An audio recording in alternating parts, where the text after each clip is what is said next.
Hello दोस्तों, welcome back. आज के इस पार्ट में हम करेंगे सोशल साइंस का सॉल्यूशन। सोशल साइंस या इसको हम दूसरे लैंग्वेज में हम क्या बोलते हैं, सोशल स्टडीज़ भी इसको बोला जाता है। उसका आज इस पार्ट में इसका हम सॉल्यूशन करेंगे। ठीक है, ये जो यहाँ पर पेपर पड़ा है वो है 2024 का है। इसका आज हम सॉल्यूशन करेंगे जो कि हमारा फैब में होने वाला है। सीईटी सीटेट का, उसके लिए ये महत्वपूर्ण रहेगा। ठीक है, तो इसमें हम देखते हैं, स्टार्ट करेंगे। वैसे इसमें जिस सब्जेक्ट बेस पे जो हमारे पास है टोटल 60 क्वेश्चन रहते हैं। अभी हम पहले इसके स्टार्टिंग के फर्स्ट 30 क्वेश्चंस यहाँ पर ले लेंगे। ठीक है, और इसके बाद जो नेक्स्ट 30 है वो नेक्स्ट वीडियो में बनाएंगे। ठीक है, तो जो क्वेश्चन नंबर 31 दिया है यहाँ पर हमें, इसको हम सबसे पहले करेंगे। इसमें क्या दिया गया है, देखो यहाँ पर क्वेश्चन नंबर 31 में हमें दो यहाँ पर एक ए दिया गया है और एक आर दिया गया है। ठीक है, इसको बोलते हैं असर्शन और इसको बोलते हैं रीजन। तो हमें बताना है कि यह असर्शन के लिए करेक्ट रीजन है या नहीं है। ठीक है, तो ये क्या कह रहा है, कर्क रेखा और उत्तर ध्रुवीय वृत्त आर्कटिक वृत्त के बीच वाले क्षेत्र का तापमान मध्यम रहता है। ठीक है, तो जो कर्क रेखा है और उत्तर ध्रुवीय वृत्त आर्कटिक वृत्त के बीच का जो क्षेत्र है वो उसका तापमान हमेशा क्या रहता है, मध्यम रहता है। और दूसरा है कि कर्क रेखा के बाद के किसी भी अक्षांश पर दोपहर पर सूर्य कभी सिर के ऊपर नहीं होता है। ठीक है, ये इसका रीजन है। तो इसका जो राइट आंसर है वो हो जाएगा ऑप्शन नंबर 4। ए और आर दोनों क्या है, सही बात है, और आर जो है ए का सही व्याख्या है। क्यों? क्योंकि जो कर्क रेखा है उसके किसी भी अक्षांश पर दोपहर का सूर्य सिर के ऊपर नहीं लगता है, इसलिए वहाँ का तापमान क्या रहता है, मध्यम रहता है। और अगर इसको हम इसमें देखें तो इसको बोलते हैं मॉडरेट रहता है। ठीक है, क्योंकि क्या होता है कि जो मिड डे सन क्या होता है, वो ओवरहेड नहीं होता है लैटिट्यूड में, ट्रॉपिक ऑफ कैंसर में। ठीक है, तो इसका जो राइट ऑप्शन होगा वो होगा ऑप्शन नंबर 4। उसके बाद है क्वेश्चन नंबर 32। इसमें दिया गया है, किस प्रकार की ग्रामीण बस्तियां मुख्यतः पहाड़ी क्षेत्रों, जंगलों घने जंगलों एवं चरम जलवायु वाले क्षेत्रों में पाई जाती है। ठीक है, ग्रामीण बस्तियों में, और जो कि कहाँ होती है, पहाड़ी क्षेत्रों के घने जंगलों में, चरम जलवायु वाले क्षेत्रों में पाई जाती है। तो यहाँ पर देखिए, पहला ऑप्शन है केंद्रीकृत, प्रकीर्णन, रेखीय और सघन। तो यहाँ पर जो है, जो पहाड़ी क्षेत्र है या घने जंगल वाले हैं, वहाँ कैसा जलवायु पाया जाता है, वहाँ पाया जाता है प्रकीर्णन या स्केटर्ड जलवायु पाया जाता है। ठीक है, तो ये हमने पहले स्टार्टिंग के 2 क्वेश्चन कर दिए हैं। पार्ट 3 है ये। ठीक है, एसएसटी सब्जेक्ट रिलेटेड 60 क्वेश्चन है हमारे पास। ठीक है, आगे बढ़ते हैं। क्वेश्चन नंबर 33, इसमें दिया गया है सूची 1 का सूची 2 से मिलान करना है। ठीक है, तो इसमें सबसे पहले इसका डायरेक्ट राइट आंसर बता देता हूँ आपको। तो इसका राइट आंसर हो जाएगा ऑप्शन नंबर 2। क्यों? क्योंकि जो हमारी पी वेव्स है वो कौन सी वेव होती है, पी वेव होती है लॉन्गिट्यूडिनल वेव्स, और जो एल वेव होती है वो होती है सरफेस वेव्स। ठीक है, और जो एस वेव होती है उसको बोलते हैं हम ट्रांसवर्स वेव्स। तो option 2 will be the right answer for question number 33। ठीक है, इसके बाद आगे बढ़ेंगे क्वेश्चन नंबर 34।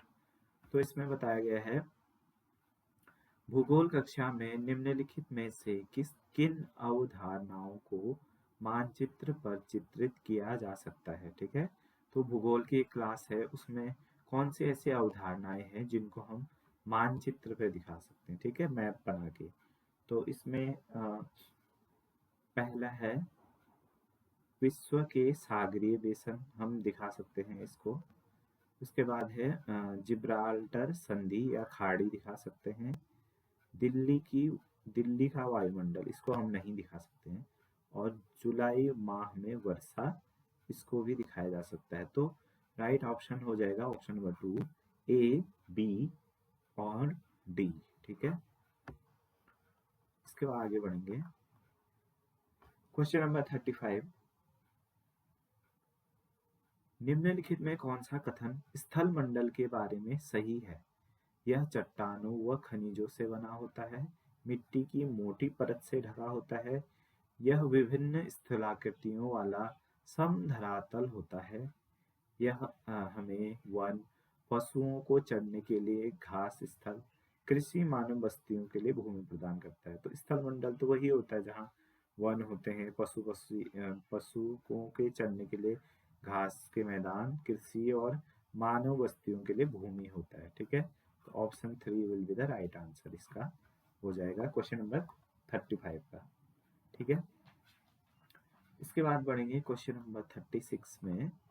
क्वेश्चन नंबर 36 में है दिया है वही असर्टेन एंड रीजन, करेक्ट है नहीं है वो बताना है हमें।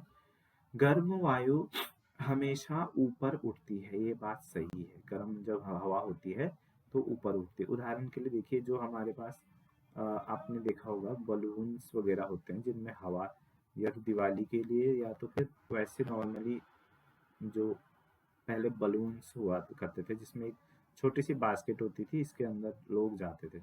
तो इसको भरने के लिए क्या यूज किया जाता था, इसके अंदर हवा को भर के इसको गर्म किया जाता था। ठीक है, क्यों किया जाता था? क्योंकि गर्म हवा हल्की होती है और वो हमेशा ऊपर उठती है। ठीक है, तो ये असर्शन तो राइट है। और उसके बाद है इसका रीजन। तो गर्म वायु सघन होती है, गर्म वायु सघन नहीं होती है। सघन मतलब एक जगह पे इकट्ठा, ऐसा होगा तो फिर ये बलून फूलेगा कैसे? ठीक है, तो जो गर्म वायु होती है वो विरल होती है, सघन नहीं होती। तो आर क्या है? गलत है, रीजन इसका गलत दिया गया है। तो ए सही है और आर गलत है। तो ऑप्शन नंबर 2 ए सही है, आर गलत है। ठीक है, तो प्रश्न संख्या 36 का उत्तर क्या हो जाएगा? 2। इसके बाद है प्रश्न संख्या 37। इसमें दिया गया है यातायात के साधन के रूप में सड़क मार्ग के बारे में निम्नलिखित में से कौन सा कथन गलत है? रॉन्ग आंसर ढूंढना है हमें। भूमिगत बनाए गए सड़क मार्ग को सबवे, अंडरपाथ कहा जाता है। ठीक है, भूमिगत जो बनाए गए सड़क होते हैं उसको सबवे या अंडरपाथ कहते हैं, ये बात सही है। जैसे ऊपर से कोई सड़क है यहाँ पर और यहाँ से नीचे से लोगों के यहाँ पहुंच जाते थे, इसको अंडरपास बोलते हैं। ठीक है, या पाथ जो भी है। मैदानी भागों में सड़कों का सघन जाल पाया जाता है, मैदानी भागों में रोड वगैरह बहुत होते हैं, तो यह कथन भी सही है। लंबी दूरी पर भारी सामान ले जाने के लिए सड़क मार्ग सबसे सस्ता साधन है, तो यह ऑप्शन गलत है। क्यों है? क्योंकि लंबी दूरी पर भारी सामान ले जाने के लिए कौन सा मार्ग सबसे सस्ता है? वो है समुद्र का मार्ग। ठीक है, जल मार्ग भी बोल सकते हैं उसको। क्या? जल मार्ग। जल मार्ग सबसे सस्ता पड़ता है क्योंकि बड़े बड़े कंटेनर्स एक देश से दूसरे देश में भिजवाए जाते हैं। ठीक है, तो लंबी दूरी का भारी सामान ले जाने के लिए सड़क मार्ग सबसे सस्ता साधन है, यह ऑप्शन गलत हो जाएगा। और यही हमें बताना भी कौन सा ऑप्शन गलत है। ठीक है, यह परिवहन का सबसे अधिक उपयोग में लाया जाने वाला साधन है, खासकर कम दूरियों के लिए, ये तो सही है। तो हमने जो इसका ऑप्शन सही हो जाएगा ऑप्शन नंबर 3। उसके बाद है प्रश्न संख्या 38। क्या दिए है? विश्व के 1/4 विद्युत का उत्पादन किस संसाधन द्वारा होता है? तो देखिए, जल विद्युत शक्ति, सौर ऊर्जा शक्ति, नाभिकीय शक्ति, जो ऊष्मीय शक्ति है, थर्मल पावर, इसका एग्जाम्पल होता है जो ज्वालामुखी या तप्त तप्त स्रोत होते हैं, ठीक है, उससे जो उत्पादन होता है वह 1/4 होता है, ठीक है। तो ऑप्शन नंबर 4 हो जाएगा। उसमें शक्ति विश्व के 1/4 विद्युत का उत्पादन करने वाला संसाधन है, ठीक है। प्रश्न संख्या 39 में क्या कहावत दिया गया है? निम्न कथनों को पढ़िए। तो ये असर्शन है और इसका रीजन दिया गया है। पिट्सबर्ग एक समय में संयुक्त राज्य अमेरिका का महत्वपूर्ण इस्पात शहर था। तो यह बात सही है। यह पिट्सबर्ग जो है अमेरिका का महत्वपूर्ण इस्पात शहर था। पिट्सबर्ग में लौह अयस्क प्रचुर मात्रा में उपलब्ध था तथा कोयला मिनेसोटा की खदानों से आता था। तो यह रीजन सही नहीं है, ठीक है। मिनेसोटा के खदानों से नहीं आता था। तो हम कौन सा ऑप्शन सही कर देंगे? ऑप्शन नंबर 2 ए सत्य है लेकिन आर असत्य है, ठीक है। यह वाला ऑप्शन हमारा राइट हो जाएगा। प्रश्न संख्या 40 नीचे दिए गए कथनों के आधार पर सही फसल का चयन कीजिए, ठीक है। तो यहाँ पर दिया गया है ऑप्शन पहला है, इसकी वृद्धि जलोढ़ मृदा में होती है। जलोढ़ बोलते हैं जहाँ जलीय बाढ़ आती है, ठीक है, या गंगा का किनारा जहाँ पानी, गंगा में पानी बढ़ता है या बाढ़ आता है, ठीक है। नदी के बाढ़ वाली क्षेत्र की मिट्टी को जलोढ़ मिट्टी बोलते हैं, ठीक है। उत्तम वृद्धि के लिए इसे उच्च तापमान की आवश्यकता होती है। तो इसको कैसा चाहिए? जलोढ़ मिट्टी चाहिए, तापमान उच्च चाहिए, इसे भारी वर्षा तथा आर्द्र जलवायु की आवश्यकता है, हैवी रेन और ह्यूमिड एटमॉस्फेयर, ठीक है, इसकी आवश्यकता है। तो बांग्लादेश इस फसल के अग्रणी उत्पादों में से एक है। तो बांग्लादेश इस फसल का अग्रणी उत्पाद है।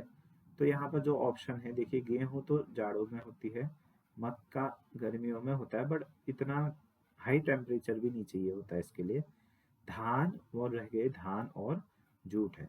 तो यहाँ पर एक हिंट जो ऑप्शन डी दिया गया है, इसमें दिया गया कि बांग्लादेश इस फसल के अग्रणी उत्पादकों में से एक है। तो जो बांग्लादेश का जो अग्रणी उत्पाद है वो जूट है। तो option number 1 will be the right answer, ठीक है। जूट का उत्पाद बांग्लादेशी नहीं, जो भारत का पश्चिम बंगाल वाला एरिया है वहाँ भी जूट प्रमुख मात्रा में उगाया जाता है, ठीक है। वहाँ का बल्कि जो सबसे ज़्यादा उगाया जाने वाला खेती किसकी की जाती है? तो जूट की। वो एक प्रकार का रेशा होता है, ठीक है, जूट, उससे कपड़े वगैरह बनाए जाते हैं। और उसके बाद है प्रश्न संख्या 41 निम्नलिखित में से किस धर्म में अंबेडकर अपने उत्तरकालीन जीवन में धर्मांतरित हो गए थे? तो अंबेडकर जी जो हमारे संविधान के निर्माता भी हैं, उन्होंने उत्तरकालीन मतलब बाद के अपने जीवन में उन्होंने कौन सा धर्म अपना लिया था? तो इसमें देखिए सिख धर्म, जैन धर्म, बहाई धर्म ये सब नहीं है। और करेक्ट आंसर कौन सा है? बौद्ध धर्म में उन्होंने अपना चेंज कर लिया था, ठीक है। प्रश्न संख्या 42 निम्नलिखित में से एक मिनट, एक क्वेश्चन छूट गया क्या? नहीं छूटा, हाँ ठीक है। क्वेश्चन नंबर 42 निम्नलिखित में से कौन सा से रूढ़िबद्ध धारणा भंग करने का के उदाहरण है? ठीक है, तो रूढ़िबद्ध धारणा मतलब जो पुरानी हमारी मान्यताएं होती है, ठीक है, उसको तोड़ने का जो प्रयास किया था वो कौन सा उसमें से एग्जाम्पल है? तो पुरुष नर्स तो है, पुरुष नर्स। देखिए पहले ये माना जाता कि नर्स जो प्रोफेशन है वो सिर्फ महिलाओं के द्वारा ही किया जाता है, लेकिन आजकल जो मॉडर्न हम देख रहे हैं ट्रेंड, तो उसमें है कि पुरुष नर्स भी नर्स का काम कर रहे हैं, नर्सिंग फील्ड में है पुरुष भी। तो यह भी एक क्या है, रूढ़िबद्ध धारणा को भंग करने का एक एग्जाम्पल है, ठीक है। महिला किसान, और यह बात भी सही है कि किसान भी पहले मैक्सिमम क्या होते थे, पुरुष ही होते थे। तो यहाँ भी आजकल महिला किसान सामने आ रही हैं। तो यह दोनों ही क्या है, रूढ़िबद्ध धारणा को भंग करने के उदाहरण है। पुरुष पायलट तो पहले से ही थे। तो हमारा ऑप्शन कौन सा हो जाएगा, ए एंड बी, ए और बी हो जाएगा। ठीक है, अब देखिए ये लेवल काफी कम ही है सी टेट का, ऐसा नहीं कि बहुत से टफ क्वेश्चन मिलेंगे आपको, मिलेंगे ऐसी बात नहीं है कि आपको प्रश्न डिफिकल्टी में मिलेंगे, बट मोस्टली आपको इसी लेवल के क्वेश्चन मिलेंगे। अब इस प्रकार के प्रश्नों का उत्तर तो आप वहीं पर ही दे सकते हो, इसके लिए खास पहले से जानकारी होनी चाहिए आपको, लेकिन इतना भी वो नहीं है लेवल इसका कि आपको बहुत नॉलेज हो। अपने सामान्य ज्ञान से आप ऐसे प्रश्नों के उत्तर दे सकते हैं। ठीक है, प्रश्न संख्या 43, 1956 में भारत में राज्यों के पुनर्गठन की शुरुआत निम्नलिखित में से किस आधार पर हुई? तो जैसा कि आप लोग जानते हैं, प्रशासनिक सुविधा, भाषाई सांस्कृतिक एकरूपता, भौगोलिक समानता एवं संसाधन वितरण, बाह्य एवं आंतरिक सुरक्षा। तो यहाँ पर देखिए ये तो नहीं होगा, बाह्य एवं आंतरिक सुरक्षा के आधार पर राज्यों का पुनर्गठन नहीं हुआ था। प्रशासनिक एवं सांस्कृतिक एकरूपता, भाषा आधारित सांस्कृतिक एकरूपता, भाषा के आधार पर राज्य बने थे। ठीक है, शुरू में 1956 में जो भारत का राज्यों के पुनर्गठन हुआ था वो भाषाई आधार पर हुए थे, सांस्कृतिक एकरूपता के आधार पर और भौगोलिक समानता एवं संसाधन वितरण के आधार पर हुए थे। तो इसका जो राइट आंसर हो जाएगा वो हो जाएगा ऑप्शन नंबर 2। ठीक है, तो इसमें से मोस्ट सुटेबल आंसर है भाषाई एवं सांस्कृतिक एकरूपता के आधार पर। ठीक है, ऑप्शन नंबर बी हो जाएगा, ऑप्शन नंबर। उसके बाद देखिए क्वेश्चन नंबर 44, निम्नलिखित में से कौन ग्राम प्रशासन से जुड़े हैं? तो गांव के जो शासन होता है, प्रशासन होता है, उससे कौन जुड़ा है? निर्गम पार्षद, लेखपाल, तहसीलदार और पटवारी। तो इसका राइट आंसर क्या हो जाएगा क्वेश्चन नंबर 44 का? ऑप्शन बी, सी और डी। लेखपाल जो है लेखपाल, तहसीलदार और पटवारी, ये तीनों ही क्या होता है, ग्राम प्रशासन से जुड़ा होता है। ठीक है, गांव में कितनी किसकी जमीनें हैं, ठीक है, उस चीज को, और गांव में कोई भी जैसे दस्तावेज बनाया जाता है। ठीक है, दस्तावेज जो ग्रामीण लोगों के दस्तावेज है वो चीजें बनाई जाती है, उनके जमीनों का ब्यौरा होता है।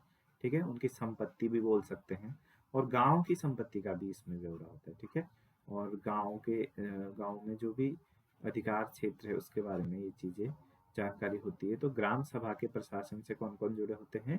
लेखपाल, तहसीलदार और पटवारी। B C D, B C D option number 4 इसका सही उत्तर होगा। प्रश्न संख्या 45, निम्नलिखित में से किस प्रणाली में छोटे पैमाने के उत्पादकों श्रमिकों को अपने उत्पादों का एक उचित मूल्य प्राप्त होने के अधिक संभावना होती है? तो ठेके में तो उतना पैसा नहीं मिलता है, आउटसोर्सिंग में भी मिलता है बट उतना भी नहीं मिलता, दादन व्यवस्था, पुटिंग आउट व्यवस्था, इसमें भी नहीं मिलता है। तो सहकारी जो प्रणाली होती है, सहकारी कोऑपरेटिव बोलते हैं इसको इंग्लिश में। अब इसमें क्या होता है कि गवर्नमेंट, ठीक है, गवर्नमेंट और लोगों को, पीपल बोल सकते हैं, ठीक है, या फिर कमिटी, या हम बोलते हैं समूह बोल सकते हैं। ठीक है, समूह या ग्रुप्स लिख लेते हैं। ठीक है, पीपल ग्रुप्स होते हैं। तो ये दोनों मिलके कोई कुछ व्यापार या फिर इस प्रकार का कार्य करता है। उदाहरण के लिए देखते हैं हम कि जो स्वयं सहायता समूह है, तो सरकार क्या करती है, इन ग्रुप्स के साथ मिलके काम करती है। अब किस प्रकार से कार्य किया जाता है, ये क्या करती है गवर्नमेंट, इनको एक विदाउट किसी भी ब्याज के बिना, ब्याज के बिना या बहुत कम ब्याज में, या तो ब्याज लेती नहीं है, जीरो लेती है परसेंट, या फिर लेती है तो बहुत कम 0.01 इतना परसेंट ब्याज में इनको कैपिटल यानी कि पूंजी प्रोवाइड करती है।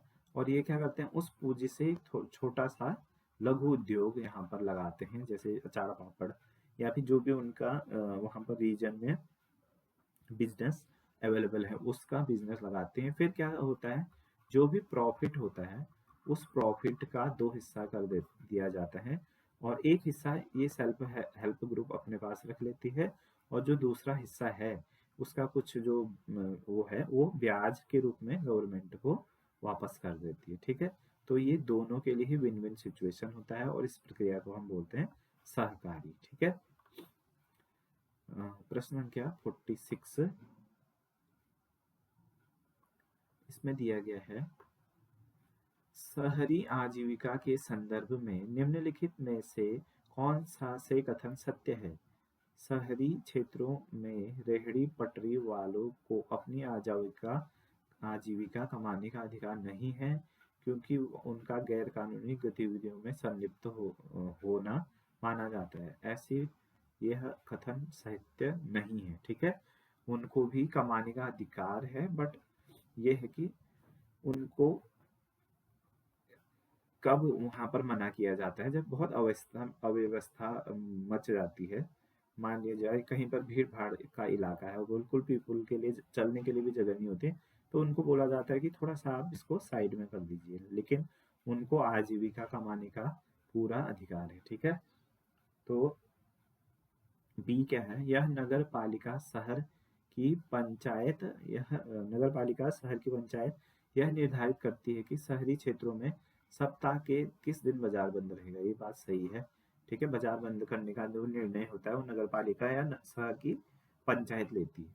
प्रायः अनियमित कामगारों को एक से अधिक कार्य रोजगार करना पड़ता है, तो यह भी रहता है अनियमित कामगार बोल रहे हैं ना, तो अनियमित माने सीजनल हम बोल सकते हैं इनको, जैसे किसी सीजन में कुछ काम हुआ तो वो कर लेते हैं, दूसरे सीजन में दूसरा काम कर लेते हैं, उनको एक से अधिक कार्य करना पड़ता है। ये भी दोनों सही है, तो बी एंड सी इसका राइट आंसर है, option 3, both B and C are true.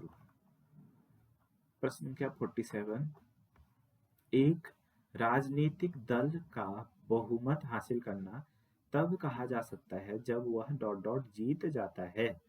कब जीत जाता है? राजनीतिक दल का बहुमत हासिल करना हम कब बोलते हैं इसको? तो इसमें देखिए, पहला है राज्य में 1/4 निर्वाचन क्षेत्रों को, राज्य में आधे से अधिक निर्वाचन क्षेत्रों को, राज्य में सभी महत्वपूर्ण निर्वाचन क्षेत्रों को, राज्य के सभी बड़े निर्वाचन क्षेत्रों को। सभी बड़े में जीत गया ऐसा जरूरी नहीं है, महत्वपूर्ण में जीत गया इस ये भी जरूरी नहीं है, लेकिन सबसे ज्यादा जरूरी क्या है, जब वो आधे से ज्यादा निर्वाचन क्षेत्रों में जीत जाता है। कैसे? अगर वो मोर देन 50% से जीत जा रहा है तो हम बोलेंगे ना कि उसको बहुमत प्राप्त हो चुका है, क्योंकि आधे से ज्यादा तो उसने सीट कवर ही कर ली है। जैसे टोटल हमारे पास 100% है वोट, उसमें से उसने 50% तो जीत ही गया है, तो 50-50 तो होता है। उसके बाद अगर उसने उससे ज्यादा कर लिया, मान लिया जाए 51% भी वोट उसको मिल गया, तो दूसरी पार्टी को कितना मिलेगा? 49। टोटल 100% है, तो इसने क्या कर लिया? बहुमत हासिल कर लिया। Option number 2।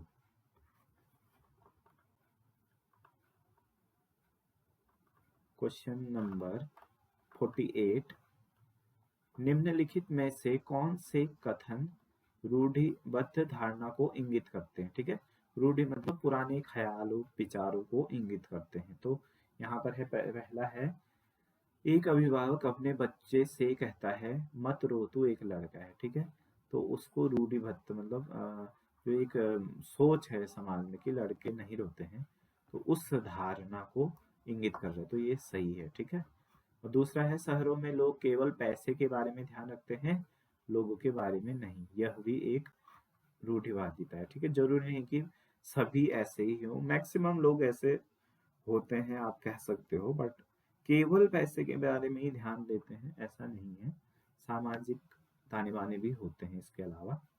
उसके बाद लड़कियों को खाना बनाना सीखना चाहिए, ये भी रूढ़िवादिता है। लड़कियां ही क्यों, लड़कों को भी सीखना चाहिए। ठीक है, शहर में जीवन सरल और परिष्कृत होता है, ये कोई रूढ़िवादिता नहीं, ये सत्य बात है, फैक्ट है। तो इसमें हमारा कौन सा हो जाएगा? Option number 3 A B C and D। Sorry, हाँ ये वाला ऑप्शन भी राइट है। ऑप्शन नंबर डी, शहर में जीवन सरल है और परिष्कृत है। जरूर नहीं है, आप शहर में जाके जीवन जी कर देखिए, तभी आपको पता चलेगा कि वहाँ का जीवन भी कठिन ही है, ऐसा नहीं है कि बहुत सरल है। तो ये चारों ही बातें क्या है, रूढ़िवादिता है अपने आप में, ठीक है। जो कि रूढ़ि का मतलब है कि पुरानी ख्यालात है लोगों की, जो कि सत्य नहीं है धरातल में। तो ये सारी क्या है, रूढ़ियां हैं, ठीक है। रूढ़ियां हैं ये चारों ऑप्शंस, ठीक है। तो option number 3 ABCD will be the right answer for this question number 48। आगे बढ़ेंगे, प्रश्न संख्या 49 49। भारतीय संविधान के आधारभूत ढांचे के सिद्धांत मतवाद के संबंध में कही गई कथनों की पहचान कीजिए, ठीक है। तो भारतीय संविधान के जो आधारभूत ढांचे के जो सिद्धांत है उसके संबंधित यहाँ पर कथन दिए गए हैं। हमें इसमें बताना है कि कौन सा सही है या फिर कौन सा इसमें ऑप्शन हम चूज करेंगे, कौन सा है करके, ठीक है। शब्दावली आधारभूत ढांचा भारतीय संविधान में उल्लेखित नहीं है, ये बात सही है। आधारभूत ढांचा संविधान में उल्लेखित नहीं है। इसे इसे 1973 के केशवानंद भारती मामले के समय विचारार्थ प्रस्तुत किया गया था, ये बात भी सही है। ऑप्शन नंबर सी, उच्चतम न्यायालय ने स्पष्ट रूप से आधारभूत ढांचा शब्दावली को परिभाषित किया है। तो ऐसा तो है नहीं कि उच्च न्यायालय ने इसको परिभाषित अभी नहीं किया है शब्द को, ठीक है। आधारभूत ढांचा शब्दावली को, ठीक है। उच्चतम न्यायालय संसद के संशोधन करने के अधिकार को सीमाबद्ध करता है। क्या करता है उच्चतम न्यायालय? संसद के जो संशोधन करने को अधिकार को सीमाबद्ध करता है, ठीक है। तो ये बात सही है। संसद जो है, सॉरी, उच्चतम न्यायालय है संसद के संशोधन करने के अधिकार को सीमाबद्ध करता है, ठीक है। कैसे करता है? ये अपना यहाँ से डिसीजन दे देता है कि यह नहीं किया जा सकता, क्योंकि मतलब संसद के किसी निर्णय को पलट सकने की शक्ति किसके पास है? उच्चतम न्यायालय के पास, ठीक है। ऐसे समझ सकते हो। तो यहाँ पर कौन सा ऑप्शन राइट हो जाएगा? Option number 4 A B and D वाला ऑप्शन हमारा राइट होगा। A B और D वाला, ठीक है। इसके बाद है प्रश्न संख्या 50। प्रश्न संख्या 50 में क्या दिया गया है? निम्नलिखित में से कौन सी जिम्मेदारियां केंद्र सरकार के अंतर्गत आती है? तो केंद्र सरकार की कौन कौन सी जिम्मेदारियां हैं? चीन के साथ शांतिपूर्ण संबंध बनाना, ये तो देश मतलब सॉरी मित्र राष्ट्र मतलब सॉरी पड़ोसी राष्ट्रों के साथ शांतिपूर्ण संबंध बनाए रखना, यह सरकार की जिम्मेदारी है, सही बात है। कारागार का रख रखाव करना, ठीक है, मतलब जेल का जो है रख रखाव करना, यह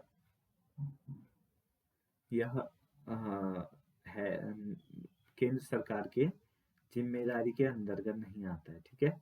राज्य में नई रेलगाड़ियों का संचालन, तो इसको हम बोलेंगे कि राज्य में जो नई रेलगाड़ियों का संचालन जो केंद्र सरकार के अंदर है, ठीक है। भारतीय रेल भी इसको दूसरे शब्दों में बोल सकते हैं कि जो भारतीय रेल है, इंडियन रेलवेज, वो तो भारतीय केंद्र सरकार के अंदर अगर आती है, तो राज्य में नई रेलगाड़ियों का संचालन भी केंद्र सरकार की जिम्मेदारी, ठीक है। AC और जनगणना करना भी केंद्र सरकार की जिम्मेदारी है। तो ACD ऑप्शन नंबर 1 इसका सही उत्तर होगा, ठीक है। प्रश्न संख्या 51। प्रश्न संख्या 51 में क्या दिया गया है? भारत में न्यायपालिका की भूमिका के संदर्भ में निम्नलिखित पर विचार कीजिए। नागरिकों और सरकार व नागरिकों के मध्य पैदा हुए विवादों को निपटारा करता है, ठीक है। न्यायपालिका क्या करता है? नागरिकों और सरकार, नागरिक माने हमारे सिटीजन, और सरकार वह नागरिकों के मध्य पैदा हुए विवादों को निपटाता है। तो यह बात सही है। जो न्यायपालिका है वो सरकारी नागरिक के बीच या नागरिक सरकार के बीच जो विवाद है उसको निपटाता है। ठीक है, तो ये सही है। उसके बाद है दूसरा, क्या दिया गया है, देश हित में नए कानून का निर्माण करना। तो कानून का निर्माण करने का जो है वो बेसिकली कौन बनाती है, नए कानून तो हमारी संसद बनाती है। ठीक है, तो ये बात सही है, ये बात सही नहीं है। जो देश हित में कानून बनाते हैं नए नए, वो संसद बनाती है। ठीक है, न्यायिक समीक्षा करती है न्यायपालिका। ठीक है, समीक्षा किया जाता है। न्यायिक समीक्षा का मतलब होता है कि न्याय प्रक्रिया सही रूप से चल रही है या नहीं, इस चीज को देखना देश में, उसको बोलते हैं न्यायिक समीक्षा करना। ठीक है, ये चीज भी न्यायपालिका के अंतर्गत आता है। ऑप्शन डी है मौलिक अधिकारों का क्रियान्वयन। तो मौलिक अधिकारों का क्रियान्वयन भी क्या करता है, न्यायपालिका करता है। तो option A C D, option number one, sorry option number one नहीं होगा, option number two, A C D will be the right answer for question number 51। अब है प्रश्न संख्या 52। इसमें क्या दिया गया है, निम्नलिखित में से कौन सा विकल्प अनुसूचित जनजाति एवं अन्य परंपरागत वनवासी वन अधिकार मान्यता अधिनियम 2006 के अंतर्गत नहीं आता है। तो इसमें से कौन सा ऑप्शन नहीं आता है, देखिए पहला है वन समुदायों के घर के आसपास की जमीन, खेत और चराई योग्य जमीन पर उनके अधिकार को मान्यता दी गई है, ये तो आता है। वन समुदायों के लकड़ी व उत्पादों का अधिकार की मान्यता, वन समुदायों की के लकड़ी व वन उत्पादों पर अधिकार की मान्यता, तो यह ऑप्शन सही हो जाएगा। ठीक है, ये नहीं आता है, मतलब रॉन्ग है, ये ढूंढना है हमें कौन सा नहीं आता है। ठीक है, वन एवं जैव विविधता संरक्षण भी वनवासियों के अधिकार में आता है, ये भी सही है। वनवासियों के साथ हुए ऐतिहासिक अन्याय को दूर करता है, ये बात भी सही है। तो ऑप्शन नंबर 2 इसका सही उत्तर हो जाएगा प्रश्न संख्या 52 का। उसके बाद है प्रश्न संख्या 53। इसमें क्या दिया गया है, हाशियाकरण व्यक्तियों और समूहों को ले जाता है। हाशियाकरण मतलब आप देखिए ऐसे समझ सकते हो, हाशिए में ले जाना क्या होता है, हाशिए पे है ये कहते हैं ना, तो हाशिया या किनारा जहाँ से गिरी जाता है। ठीक है, तो हाशिए पे लेना मतलब उनको अभाव की ओर ले जाना, इसका हो सकता है। तो इसमें ऑप्शन नंबर क्या दिया गया है, पहला क्या दिया गया है, निम्न सामाजिक प्रतिष्ठा की ओर, ये भी सही है। शिक्षा और संसाधनों पर असमान पहुंच की ओर, ये भी सही है। और अभाव की ओर, ये भी बात सही है। सामाजिक विकास के लिए मौकों को तैयार करना, ये नहीं है। तो ए बी और सी इसका सही उत्तर है, A B C option number 1 में दिया गया है।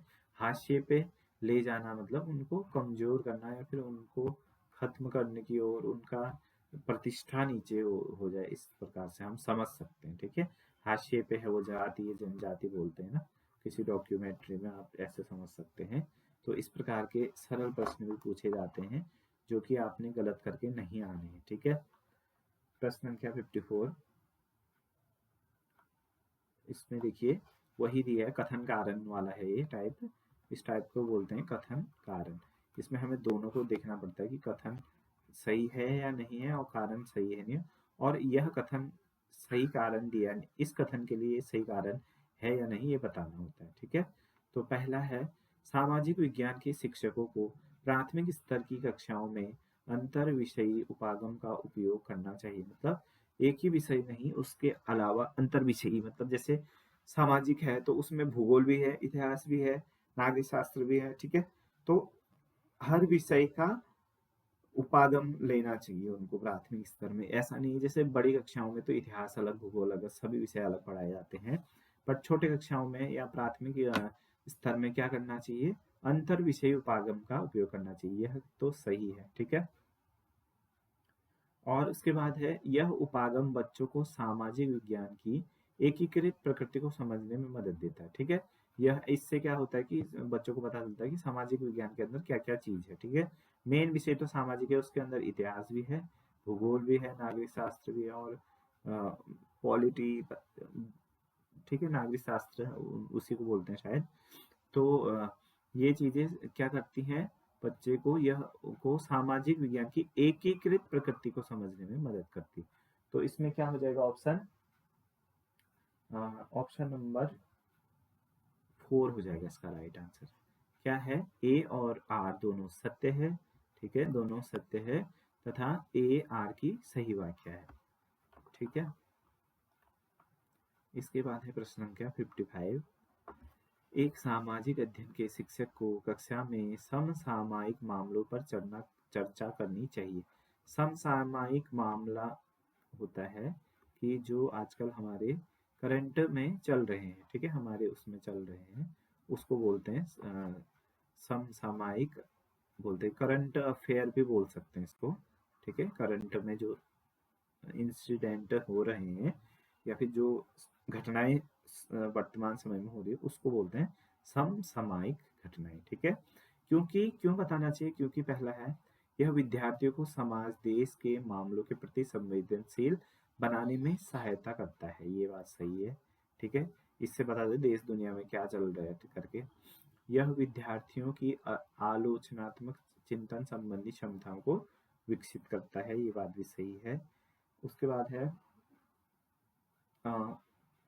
इसके बाद है सी ऑप्शन, यह विद्यार्थियों को दैनिक मुद्दों और उनके विषय के साथ जोड़कर देखने में सहायता करता है। ठीक है, तो ये बात भी सही कि जब करंट अफेयर देखते हैं तो हमें जो अभी क्या सिचुएशन चल रहा है उसके हिसाब से क्या करना चाहिए, उससे जोड़कर विषय के साथ जोड़कर देखने में सहायता करता है। ठीक है, यह विद्यार्थियों के लिए कुछ मनोरंजन करता है, मनोरंजन नहीं करता है। ठीक है, तो ये रॉन्ग हो जाएगा। और कौन कौन सा सही है, संवेदनशील बनाना, आलोचनात्मक चिंतन विकसित करना और विषय के साथ जोड़कर देखना, ये तीनों ऑप्शन सही है। A B C option 3 will be the right answer. उसके बाद है प्रश्न संख्या 56।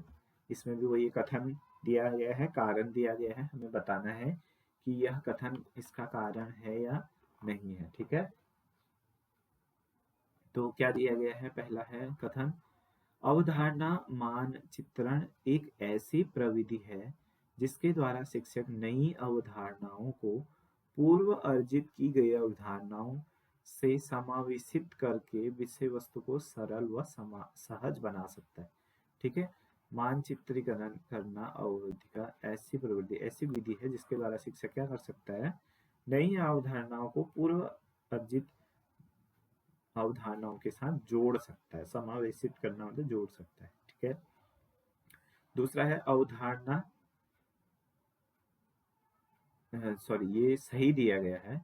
ठीक है, क्यों दिया गया है, देखो जब बच्चे को कोई नया कॉन्सेप्ट सिखाया जाता है तो उसको उससे पहले उसका पूर्व ज्ञान किससे, उससे पूर्व की अवधारणाओं को पूछा जाता है कि उनको वो चीज़ पता नहीं है या नहीं। अगर नहीं पता है तो बताया जाता है, पता है तो उसी से रिलेटेड फिर नई अवधारणाओं को बताया दिए गए। इससे क्या होता है कि विषय वस्तु सहज और सरल बन जाती है। ठीक है, ये तो ऑप्शन सही है, ऑप्शन नंबर ए, सॉरी कथन सही है। अवधारणा मानचित्रण चित्रित पदानुक्रमित होता है। यह अवधारणाओं के बीच के संबंधों को संदर्भित नहीं करता। संदर्भित करता है होता है तो ये ऑप्शन सही हो जाता कारण, लेकिन इसने नहीं करता है लिखा है तो ये क्या होगा, गलत। तो क्या होगा, ए सही है और आर असत्य है। ठीक है, ए सत्य है और आर असत्य है। प्रश्न संख्या 57। जब कक्षा में छात्रों ने भूमिका निर्वहन रोल प्ले की योजना बनाई, सुनैना ने अपने विद्यालय में आयोजित गणतंत्र दिवस के कार्यक्रम में भीमराव अंबेडकर की भूमिका को यह कहकर निभाने से इनकार कर दिया कि वह एक लड़की है, इसलिए वह एक लड़की के कपड़े पहनेगी और एक लड़की या एक औरत की भूमिका ही निभाएगी।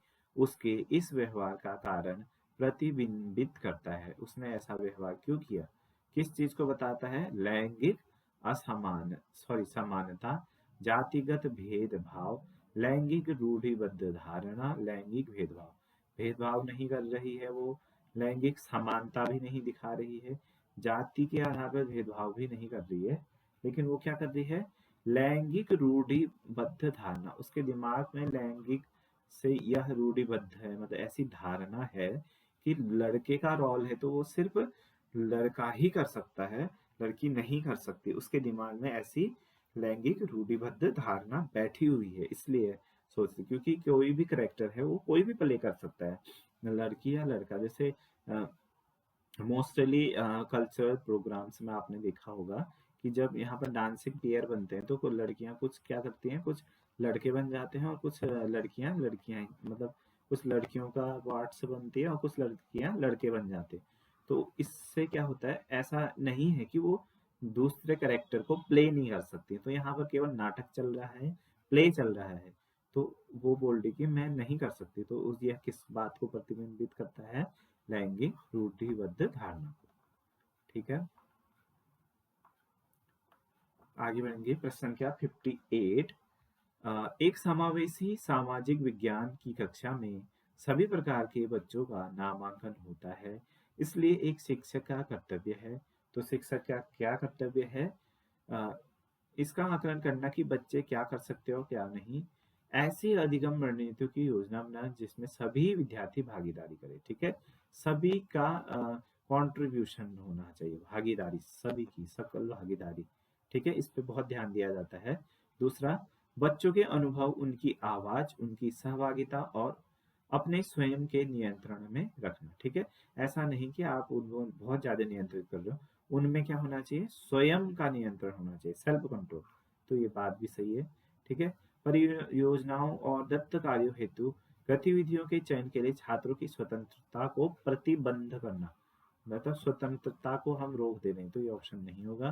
तो ऑप्शन बी और सी, ऑप्शन नंबर 1 इसका सही उत्तर हो जाएगा। ठीक है, और ऐसा आकलन करना कि बच्चे क्या कर सकते हैं क्या नहीं, यह बात भी सही है एक हद तक, बट अगर बच्चा नहीं भी कर सकता है तो उसको वो चीज करने के लिए हम क्या करेंगे, भागीदारी कर को मोटिवेट करेंगे। तो बी और सी इसका सही उत्तर होगा। ठीक है,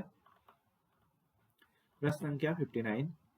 निम्नलिखित में से कौन सा एक उपयुक्त दृष्टिकोण है जब एक सामाजिक विज्ञान शिक्षिका कक्षा में एक गतिविधि में संलग्न है। तो कोई गतिविधि में संलग्न है सामाजिक विज्ञान की शिक्षिका, तो इसमें क्या दृष्टिकोण हमें उपयुक्त माना जा सकता है इनमें से। ठीक है, तो पहला है, शिक्षिका अपनी प्रधानाचार्य प्रधान शिक्षिका के गतिविधि आधारित अधिगम को बढ़ावा देने के आदेश की पूर्ति करने का अभिनय करती है। मतलब खाली नाटक कर रही है कि जो प्रिंसिपल ने कहा है वो करना है करके, तो ये ऑप्शन नहीं होगा। शिक्षिका को यह नहीं पता कि वह यह क्यों कर रही है, उसको पता ही नहीं है कि वो क्यों कर रही है, ये भी गलत बात है। शिक्षिका को यह विश्वास है कि गतिविधि आधारित अधिगम अवधारणा को समझने में बच्चों की सहायता करता है। ठीक है, तो जो गतिविधि होती है उससे करके बच्चे जल्दी सीखते हैं, गतिविधि से बच्चे जल्दी सीखते हैं। तो उस शिक्षिका को यह विश्वास है कि गतिविधि आधारित अधिगम अवधारणा को समझने में बच्चों में सहायता होती है। तो यह ऑप्शन राइट हो जाएगा। शिक्षिका का केवल अपनी पाठ योजना को पूरा करना चाहती है, तो ऑप्शन नंबर 3 क्या हो जाएगा, इसका सही उत्तर हो जाएगा। ठीक है, उसके बाद है अगला प्रश्न, प्रश्न संख्या 60, और ये इस वीडियो का अंतिम प्रश्न होगा। ठीक है, अभी इस वीडियो हम केवल 30 ही प्रश्न कर रहे हैं सामाजिक विज्ञान का, क्योंकि 60 प्रश्न बनाने में बहुत लंबी वीडियो बन जाएगी। ठीक है, तो प्रश्न क्या 60 क्या कह रहा है, 60, निम्नलिखित में से कौन से सामाजिक अध्ययन कला के शिक्षण हेतु सकारात्मक परिवेश की रचना करने में सहायता करेंगे। ठीक है, तो सामाजिक अध्ययन को पढ़ाने वाले जो कक्षा है या परिवेश है, उसको सकारात्मक परिवेश की रचना करने में कैसे करने में सहायता करेंगे। ठीक है, तो देखो, नियत कार्यों को करने की बच्चों की क्षमताओं में विश्वास, नियत कार्यों को करने की बच्चों की क्षमता में विश्वास करना चाहिए। ठीक है, लेकिन यह ऑप्शन उतना भी हम नहीं वो करेंगे। उसके बाद के ऑप्शन है, देखिए, आकलन में एक विद्यार्थी अथवा कक्षा की अन्य के साथ तुलना करना, तो तुलना नहीं किया जाता है शिक्षा में, ठीक है। यहाँ पर दिया गया है नियत कार्यों को करने के बच्चों की क्षमताओं को में विश्वास किया जाएगा। आकलन में एक विद्यार्थी अथवा कक्षा की अन्य के साथ तुलना नहीं किया जाता है, ठीक है, कि तुम अच्छे हो, ये बुरा है, ये चीजें नहीं की जाती है। कार्य के संतोषजनक समापन पर बल दिया जा सकता है, ठीक है। नियत कार्यों परिणामों को देरी से जमा करने के लिए वह वास्तविक बहाने को स्वीकार करना चाहिए, ठीक है। अब जेन्युइन बहाना है तो उसको हमें एक्सेप्ट कर लेना चाहिए, ठीक है। अब ऐसा हम उसको परियोजना को अस्वीकार नहीं कर सकते हैं अगर वो जेन्युइनली अगर कुछ प्रॉब्लम है तो। Option number A C D इसका राइट आंसर हो जाएगा। तो ये था हमारा सामाजिक विज्ञान का जो हमारा क्वेश्चन पेपर था उसका स्टार्टिंग की 30 क्वेश्चन थे। नेक्स्ट वीडियो में हम क्या करेंगे, 30 क्वेश्चन इसके बाद वाला करेंगे। तो हमारा क्या हो जाएगा, एसएसटी के लिए जो कंप्लीट 60 मार्क्स का पेपर है 2024 का सी टेट का, वो कंप्लीट हो जाएगा, ठीक है। 2024 का, और ये 60 मार्क्स हमारे कंप्लीट हो जाएंगे, ठीक है। तो आज के लिए इतना ही, मिलते हैं नेक्स्ट वीडियो में।